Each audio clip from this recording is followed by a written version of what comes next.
முந்திரி பருப்பு. இந்த முந்திரி பருப்போட சுவை ரொம்ப ரொம்ப டேஸ்டா இருக்கும். இப்ப நான் சாம்பார் அரைக்கும் பொழுது அந்த சாம்பார் மசாலாவோட முந்திரி பருப்பு 3ஓ 2ஓ நல்லா அதே சேர்த்து வறுத்து அத சாம்பார் பண்ணும்பொழுது படு சுவை. எல்லாரும் எப்படி இந்த சாம்பார் செஞ்சீங்க அப்படின்னு கேட்கக்கூடிய அளவுக்கு ரொம்ப சூப்பரா இருக்கு. அது மட்டும் இல்ல, நீங்க ராஜ்மா கிரேவி செய்யவும், அவியல், கூட்டு, பரங்கிக்காய் சட்னி, அப்புறம் நீங்க கீரை சட்னி, பாலக் பன்னீர், மோர் குழம்பு, அவியல் எல்லாத்துலயும் இதுல அதனுடைய மசாலா தயாரிக்கும் பொழுது முந்திரி பருப்பை சேர்த்தீங்கன்னா சுவையோ சுவை, அப்படியே டேஸ்ட் படு டேஸ்டா இருக்கும்.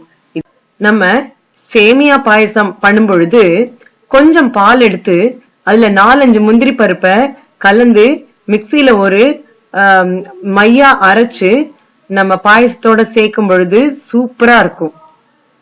இது சூப்பர் ஃபுட் டிப், கண்டிப்பா பண்ணி பாருங்க.